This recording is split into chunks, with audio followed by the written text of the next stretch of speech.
Assalamualaikum warahmatullahi wabarakatuh. Hai semuanya. Di video kali ini, saya akan menjelaskan materi tentang biaya modal.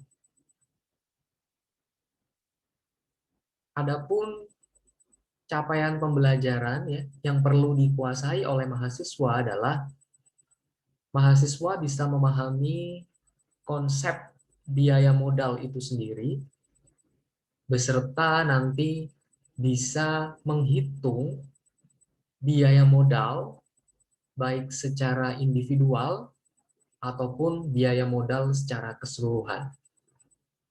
Ya, jadi tujuannya ada dua. Satu, memahami konsep biaya modal. Yang kedua, bisa melakukan perhitungan biaya modal baik secara individual ataupun secara keseluruhan. Saya mulai penjelasan materi ini dengan definisi biaya modal. Sesuai dengan namanya, biaya modal atau disebut juga dengan bahasa Inggrisnya ya, cost of capital, merupakan uang yang harus dikeluarkan atau harus dibayar untuk mendapatkan modal ya. Jadi kalau bicara biaya modal adalah biaya yang dikeluarkan untuk mendapatkan modal. Itu simpelnya ya. Apakah untuk mendapatkan modal itu berasal dari utang, ataukah saham preferen, saham biasa, maupun laba ditahan, untuk membiayai investasi perusahaan yang jangka panjang. Ya, jadi kalau bicara biaya modal ini umumnya untuk mendanai investasi jangka panjang. Ya, apakah misalkan investasinya di hotel ya, investasinya apakah di kawasan industri misalkan ya, investasinya apakah di apartemen, di perumahan dan sebagainya. Jadi biaya modal, biaya yang dikeluarkan untuk mendapatkan modal guna membiayai atau mendanai investasi jangka panjang. Kemudian biaya modal ya tidak dapat lepas dari pengertian tingkat keuntungan yang diisyaratkan atau required rate of return. Ya, jadi kalau kita bicara biaya modal itu dekat sekali dengan tingkat keuntungan yang diharapkan. Bagi investor, ini jika kita sebagai investor ya, misalkan kita mau eh, menginvestasikan dana kita ke satu proyek ya, maka tinggi rendahnya required rate of return ya, tinggi rendahnya tingkat keuntungan yang kita harapkan itu bisa dipengaruhi oleh tingkat risiko, seberapa tinggi risiko dari proyek tersebut ya, kemudian aset yang dimiliki dan struktur modal ya, aset apa yang dimiliki perusahaan yang menjalankan proyek ya, termasuk struktur permodalannya dari mana, serta faktor lain misalkan manajemen ya. Siapa nih yang mengelola satu proyek investasi sehingga kita yakin pada saat kita mau menaruh atau menginvestasikan dana kita ya. Saya kasih contoh gambaran saja terkait dengan konsep biaya modal ya. Jadi kalau misalkan biaya untuk mendapatkan modal, COC ya, saya singkat COC, cost of capital, misalkan biaya untuk mendapatkan modal itu 20%. Ya, biaya modal itu dalam bentuk persentase. Jadi misal nih, Anda mau menjalankan proyek, misalkan proyek hotel gitu ya. Biaya modal yang Anda butuhkan untuk mendanai hotel tersebut adalah 20%. Oke, nah kemudian Anda sendiri ya sebagai pengelola tentu ingin tingkat keuntungan dari hotel tersebut ya, tingkat keuntungan dari proyek hotel yang akan Anda jalankan itu harusnya lebih dari 20%. Ya, tingkat keuntungannya harus di atas 20%. Kenapa? Kalau 20% atau di bawah 20% tingkat keuntunganmu, maka Anda akan rugi karena biayanya aja 20%. Ya, sehingga kalau bicara keuntungan, tingkat keuntungan yang kita harapkan harus di atas tingkat keuntungan lah ya. Keuntungan harus di atas COC-nya. Harus lebih besar dari biaya modal. Itu konsep dari biaya modal ya. Makanya tadi di paling bawah dijelaskan bahwa investor pun juga ingin mendapatkan tingkat keuntungan dari dana yang dia investasikan pada satu proyek investasi jangka panjang. Bagi perusahaan, tingkat keuntungan perusahaan harus di atas biaya modalnya, supaya nggak rugi, karena biayanya aja sudah 20%. Ini ya, yang barusan saya jelaskan, bagi perusahaan, tingkat keuntungan yang diminta atas proyek yang akan dijalankan merupakan biaya yang harus dikeluarkan untuk mendapatkan modal itu dari investor. Ya, kalau kita misalkan menerbitkan saham, ya, artinya kita dapat modal dari investor saham kita. Ya, tingkat keuntungan yang diminta bagi perusahaan itu adalah biaya yang harus dikeluarkan untuk mendapatkan modal itu dari investor. Secara umum, risiko perusahaan yang tinggi, ya kembali ke konsep risk and return. Kalau risiko perusahaan tinggi, juga menawarkan tingkat keuntungan yang tinggi. Ya, kalau risiko perusahaan tinggi, juga diimbangi dengan tingkat keuntungan yang tinggi juga. Jadi investor itu minta tingkat keuntungan yang tinggi. Kenapa? Sebagai kompensasi bahwa gue sudah ambil risiko yang tinggi nih. Gue harus dapat keuntungan yang tinggi pula.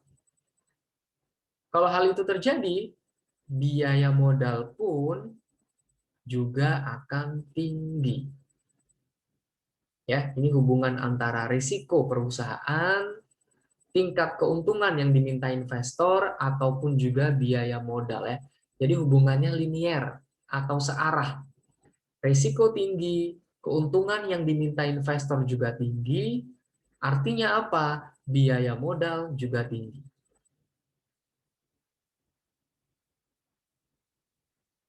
Apa pentingnya mengetahui biaya modal?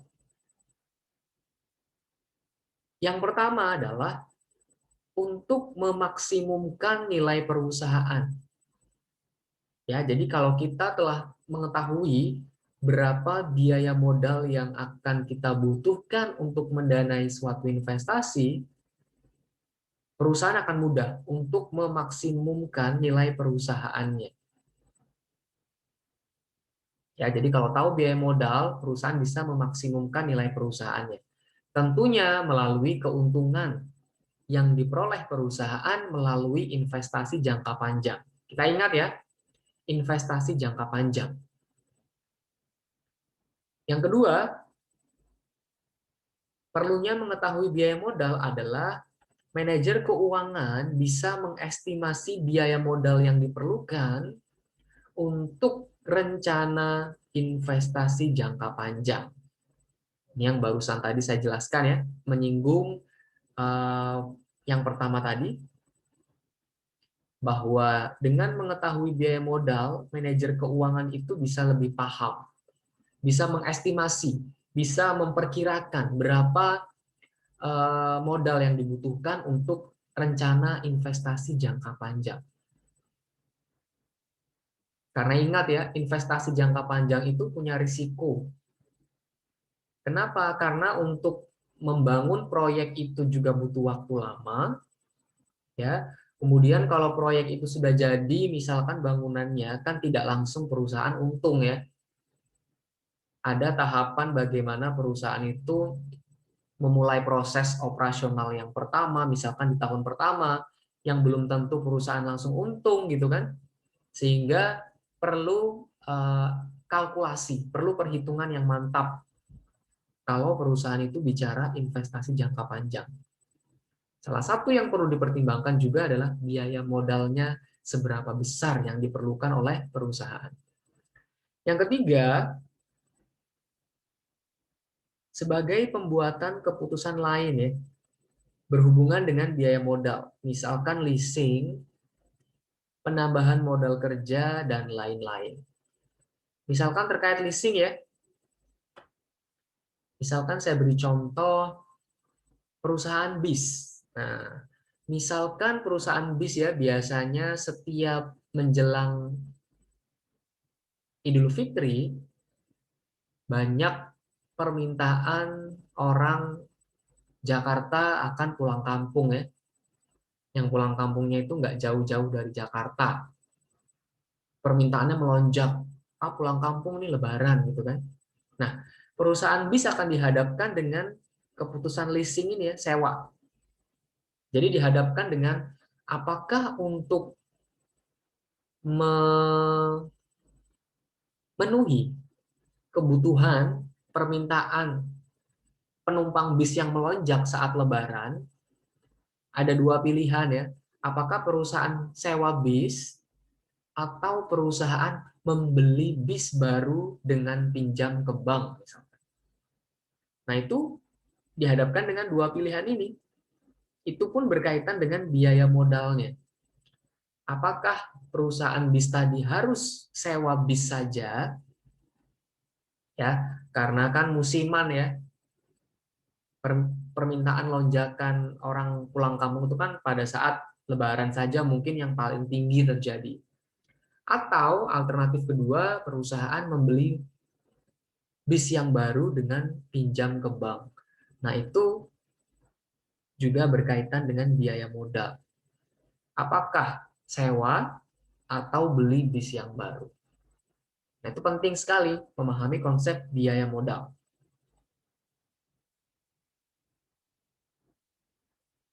Di dalam konsep biaya modal ada yang namanya biaya modal rata-rata tertimbang. Ya, istilah lainnya adalah istilah bahasa Inggrisnya weighted average cost of capital ya. Rata-rata biaya modal tertimbang. Disingkatnya WACC. Jadi kalau di bahasa keuangannya WACC ya. Weighted average cost of capital. Biaya modal rata-rata tertimbang.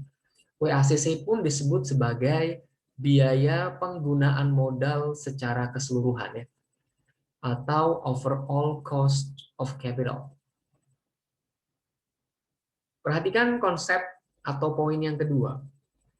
Jika suatu proyek investasi sumber dananya lebih dari satu sumber atau kombinasi dari beberapa jenis sumber, ya jadi misalkan sumber dananya itu dari saham preferen, saham biasa, utang obligasi, itu kan sumber dananya lebih dari satu ya. Maka kalau itu terjadi, perlu diperhitungkan keseluruhan biaya modal tersebut ya. Jadi misalkan tadi ada 3 sumber dana dari saham biasa, saham preferen, dan juga utang obligasi, maka kita perlu hitung keseluruhan biayanya. Nah, sebelum menghitung keseluruhan biayanya, kita hitung dulu nanti satu-satu. Berapa biaya modal untuk saham preferen, saham biasa ataupun dari utang obligasinya. Ya, misal ada tiga sumber dana, kita juga perlu menetapkan bobot atau weight-nya dengan cara yang pertama, kita harus ketahui dulu berapa jumlah rupiah dari masing-masing komponen struktur modal ya. Jadi berapa dana dari saham biasa, berapa dana dari saham preferen, berapa dana dari utang obligasi. Kita harus tahu dulu berapa rupiahnya dari masing-masing sumber dana. Yang kedua, proporsi modal dalam struktur modal yang dinyatakan dalam persentase. Ya, kalau kita sudah tahu berapa jumlah rupiah dari masing-masing sumber dana, ya, langkah pertama adalah kita jumlahkan dulu berapa total dari ketiga sumber dana, kemudian kita cari persentase dari masing-masing sumber dana. Ya, persentasenya dari mana? Dari jumlah rupiah masing-masing sumber dana dibagi total sumber dana. Maka kita bisa tahu bobot dari masing-masing sumber dana. Ya, jadi berapa persen struktur modal dari saham preferen, berapa persen dari saham biasa, berapa persen dari utang obligasi. Ya, kita harus cari bobotnya berapa persen. Itu cara untuk menetapkan bobot ya. Jadi masing-masing angka rupiah pada sumber dana bagi total rupiahnya. Di sini saya punya contoh kasus untuk menghitung biaya modal. PT Jaya Abadi membutuhkan modal yang akan digunakan dalam pendanaan investasinya sebesar 5 miliar. Oke, 5 miliar terdiri atas beberapa sumber dana. Ya, jadi investasi 5 miliar ini terdiri dari beberapa sumber dana. Ada beberapa kombinasi sumber dana yang digunakan, ada dari utang obligasi, ada dari saham preferen, ada dari saham biasa. Oke. Kita perhatikan informasi dari masing-masing sumber dana. Utang obligasi. Utang obligasi jumlah pendanaannya yang bisa diperoleh oleh PT Jaya Abadi adalah 1.200.000.000.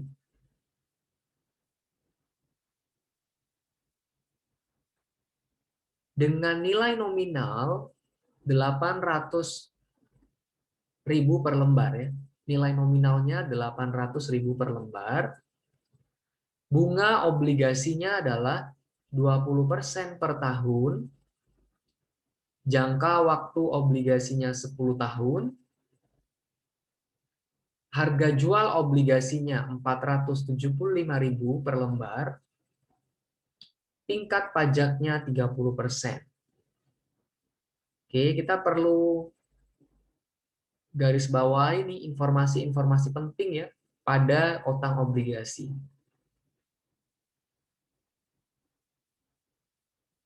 Pendanaannya 1.200.000.000, nilai nominalnya 800.000 per lembar, bunga obligasinya 20%, jangka waktu obligasinya 10 tahun, harga jual obligasi 475.000 per lembar, tingkat pajaknya 30%.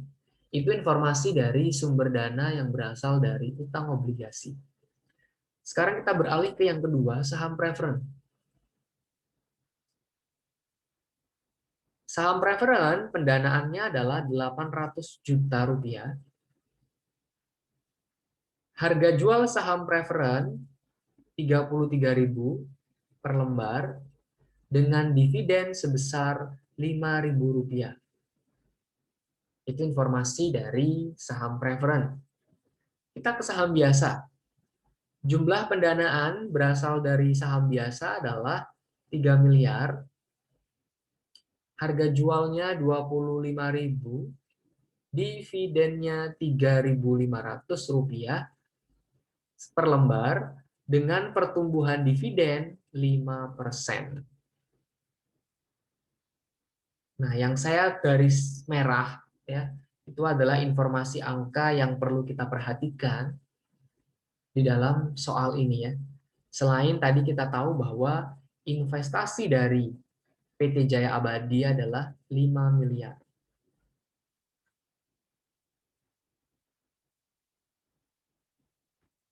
Yang ditanyakan adalah yang A, hitunglah biaya modal secara individual. Ya, berapa biaya modal secara individual ya?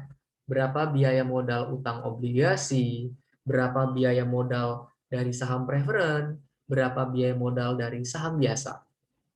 Itu yang A. Yang B, biaya modal keseluruhannya. Nah, yang B ini sebenarnya kita ditanyakan WACC-nya. Weighted average cost of capital-nya berapa? Berapa biaya modal rata-rata tertimbang ya? Kombinasi dari 3 sumber dana ini. Oke, sekarang kita hitung dulu yang A dulu ya. Menghitung biaya modal secara individual. Jadi kita hitung biaya modal satu-satu ya. Yang pertama adalah kita menghitung biaya modal utang obligasi. Kita hitung dulu bunganya ya. I-nya, kupon. Kupon obligasinya berapa? Kita lihat tadi informasinya. Nilai nominal obligasinya 800.000 per lembar. Bunganya 20%. Maka berapakah besarnya bunga dalam rupiah? Maka nilai nominal ini 800.000 ini kalikan 20%. Itulah besarnya bunga obligasi tersebut ya. I-nya bunga obligasi atau kupon 800.000 nilai nominal kalikan 20% bunga obligasinya. Maka besarnya bunga obligasi adalah 160.000. Kemudian kita hitung KD ya. KD di sini adalah biaya modal dari utang obligasi. Rumusnya adalah I, di mana I adalah bunga obligasi dalam rupiah, ditambah N adalah harga nominal obligasi, dikurangi NB adalah nilai bersih penjualan obligasi, dibagi N adalah umur obligasi, dibagi NB tadi nilai bersih penjualan obligasi, plus N-nya adalah nilai nominal ya, dibagi 2. Inilah rumus untuk mencari biaya modal utang obligasi.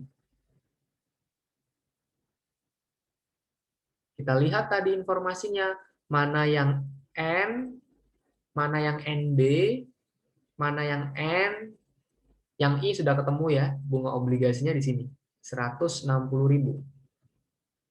Nah, sekarang yang NB yang mana nih? Dan N-nya.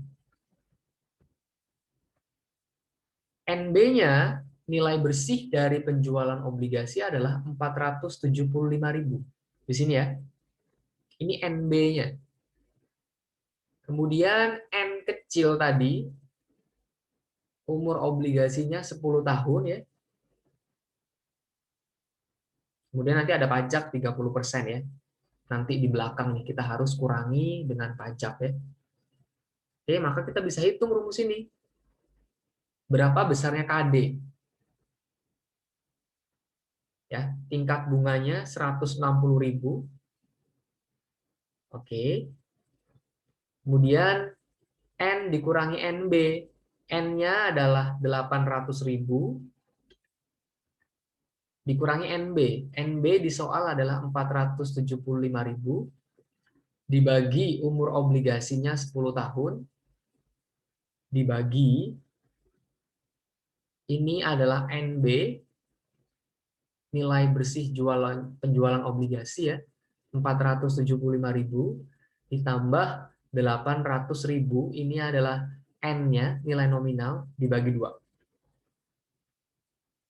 Maka kita bisa selesaikan KD sama dengan, ini kita jumlah ya. Ingat, menghitungnya yang pembagian dulu, yang di sini dulu ya. Yang belakang dulu.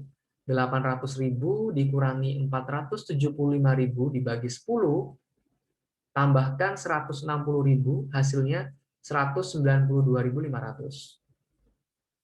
Yang di atas ya, pembilangnya. Sekarang penyebutnya berapa? 475.000 ditambah 800.000 bagi 2, hasilnya 637.500. Ini dibagi yang bawah, maka KD-nya adalah 0,3020. 0,3020 ini, ingat tadi bahwa biaya modal itu dalam bentuk persen ya, dikenal dalam bentuk persen, maka kita buat desimal ini menjadi persentase dengan cara 0,3020 kita kalikan 100%. Ya, 0,3020 kita kalikan 100, komanya maju kan? Di sini kan? 30,20. Persennya belakangan. Persen. Maka biaya modal utang obligasinya 30,20%. Tapi ingat, 30,20% ini belum disesuaikan dengan tingkat pajaknya. Tadi kita tahu bahwa tingkat pajaknya adalah 30% ya. Nah, maka 30,20% ini kita harus sesuaikan dengan tingkat pajaknya. Dengan cara KD bintang, ya, ini adalah biaya modal utang obligasi yang disesuaikan dengan pajak ya, sama dengan KD 30,20% ya di sini, dikali 1 minus tingkat pajaknya, dikali 1 minus tingkat pajaknya tadi 30%, atau 0,30 ya, kalau kita buat desimal. 30% kan 30 dibagi 100 ya, 0,30. Maka 30,20% dikalikan 1 dikurangi 0,30 adalah 0,70. 30,20% dikali 0,70 adalah 21,14%. Nah, inilah biaya modal dari utang obligasinya sebesar 21,14%. Ini adalah biaya modal individu dari utang obligasi. Yang kedua, kita akan menghitung biaya modal dari saham preferen ya. KP, biaya modal dari saham preferen adalah DP, dividen saham preferen, dibagi P0. P0 adalah harga saham preferen saat penjualan. Kita cek kembali berapa nilai DP dan P0 pada soal tadi ya. Kita lihat DP-nya 5.000, dividen per lembarnya 5.000, P0-nya adalah 33.000. Maka sangat mudah sekali menghitung biaya modal saham preferen ya. DP-nya 5.000, P0-nya 33.000. Maka hasilnya 0,1515. Kita jadikan dalam bentuk persentase, maka biaya modal saham preferennya 15,15%. Ini biaya modal dari saham preferen 15,15%. Yang berikutnya, utang obligasi sudah, saham preferen sudah, berarti yang ketiga adalah biaya modal saham biasa. Rumusnya KE ya. KE adalah biaya modal saham biasa. Rumusnya adalah DI, dividen, dibagi P0, harga penjualan saham saat ini, ditambah G. G adalah pertumbuhan dividen ya, growth. G itu dari growth ya, pertumbuhan dividen. Maka dari rumus ini kita tinggal cari info di soal. D1-nya berapa, P0-nya berapa, G-nya berapa. Mari kita cek. D1 dividennya 3.500 ya di sini. DI atau D1 tadi ya, DI 3.500 dividennya. Harga jualnya P0-nya 25.000. G-nya pertumbuhannya 5%. Kita tinggal masukkan angka-angka ini pada rumusnya. DI dividennya adalah 3.500, P0-nya harganya tadi 25.000 tambah G. G-nya adalah 5%. 3.500 dibagi 25.000, 0,14 ditambah 5% ya. 5% kan 5 dibagi 100 ya. 0,05. 0,14 tambah 0,05 sama dengan 0,19. Kalau kita buatkan dalam bentuk persentase, 0,19 kita kalikan 100%, maka 19%. Inilah biaya modal dari saham biasa. Sampai di sini kita telah menghitung biaya modal dari masing-masing sumber dana ya. Kita lihat tadi, untuk utang obligasi, biaya modalnya 21,14%, untuk saham preferen, biaya modalnya 15,15%, untuk saham biasa, biaya modalnya adalah 19%. Itu biaya modal individual. Pertanyaan A tadi ya. Yang B, kita disuruh menghitung juga berapa biaya modal secara keseluruhan. Berapa biaya modal kombinasi dari 3 sumber dana. Berapa WACC-nya? Itu pertanyaan B. Untuk menjawab pertanyaan B, kita perlu membuat tabel seperti ini. Ya. Kolom pertama sumber dana, tadi kita tahu bahwa sumber dana dari soal tadi adalah dari obligasi ya, saham preferen dan saham biasa. Oke.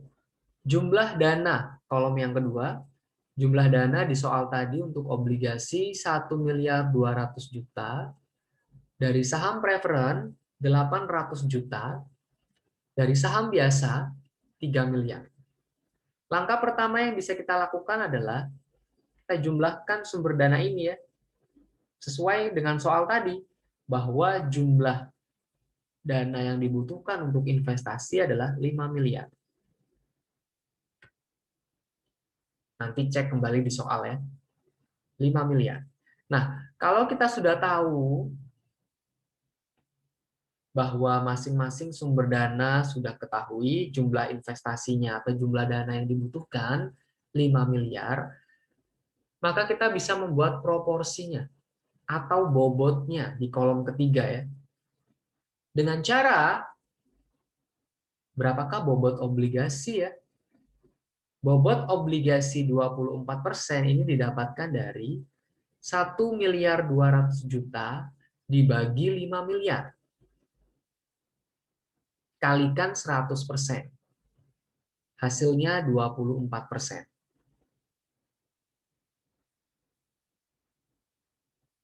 Ya, saya ulang. Untuk obligasi Ya, misalkan bobot W obligasi adalah jumlah dana obligasi 1.200.000.000 dibagi 5 miliar,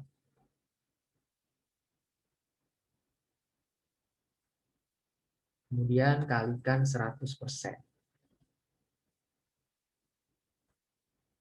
Sama dengan 24%. Nah, 24% itu adalah proporsi atau bobot dari dana yang berasal dari obligasi. Terhadap apa? Terhadap total 5M ini. Itu 24% ya. Untuk saham preferen juga sama. 800 juta kita bagi dengan 5M kali 100%, 16%. Untuk saham biasa, bobotnya 3 miliar dibagi 5 miliar kalikan 100%, hasilnya 60%.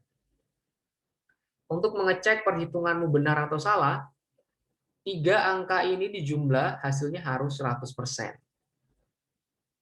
Ya, 24% tambah 16% tambah 60%, hasilnya 100%. Wajib 100%. Kenapa? Karena tadi kita pada saat menghitung bobot atau proporsinya adalah semua angka dibagi 5 miliar. Ini dibagi 5 miliar, ini dibagi 5 miliar. Maka proporsi paling bawah wajib 100%. Itu proporsi atau bobot dari masing-masing sumber dana ya. Kolom yang keempat adalah biaya modal yang telah kita hitung tadi. Biaya modal individualnya. Obligasi biaya modalnya 21,14%, saham preferen biaya modalnya 15,15%, saham biasa biaya modalnya tadi 19%. Oke, jadi kolom 4 berbicara tentang biaya modal individual dari masing-masing sumber dana. Kolom yang terakhir, kolom kelima inilah biaya tertimbangnya. Ya, kolom kelima ini didapatkan dari kolom ketiga kita kalikan kolom keempat. Ya, jadi kalau proporsi ini saya asumsikan kolom 3, biaya modal ini saya asumsikan kolom 4, maka biaya tertimbangnya adalah kita tinggal kalikan saja. Misalkan untuk obligasi ya, biaya tertimbangnya adalah 24% dikalikan 21,14%. Hasilnya adalah 5,07%. Oke. Kemudian untuk saham preferen juga sama. 16% dikalikan 15,15%, hasilnya 2,42%. Untuk saham biasa, 60% dikalikan 19%. Biaya tertimbangnya adalah 11,40%. Oke, kalau kita telah menghitung biaya tertimbang dari masing-masing sumber dana, kemudian ini kita jumlahkan. Ya, kita jumlahkan, hasilnya 18,89%. Angka 18,89% itulah WACC-nya.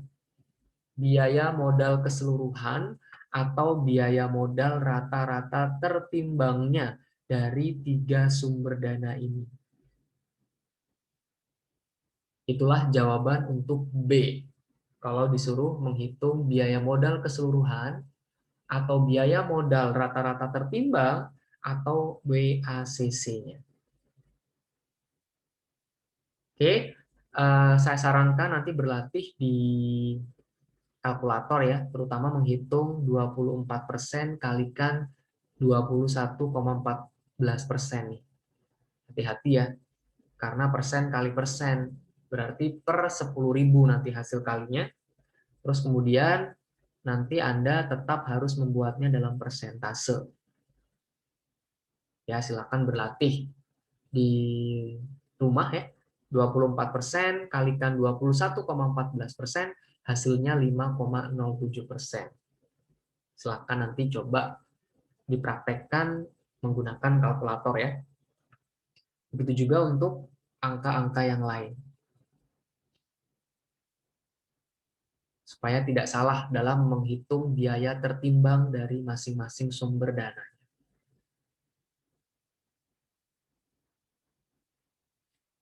Demikian materi yang dapat saya sampaikan terkait dengan biaya modal. Semoga Anda dapat memahami konsep biaya modal, termasuk perhitungan biaya modal secara individual maupun perhitungan biaya modal secara keseluruhan atau biaya modal rata-rata tertimbang. Terima kasih atas perhatiannya. Sampai jumpa pada video-video berikutnya. Wassalamualaikum warahmatullahi wabarakatuh.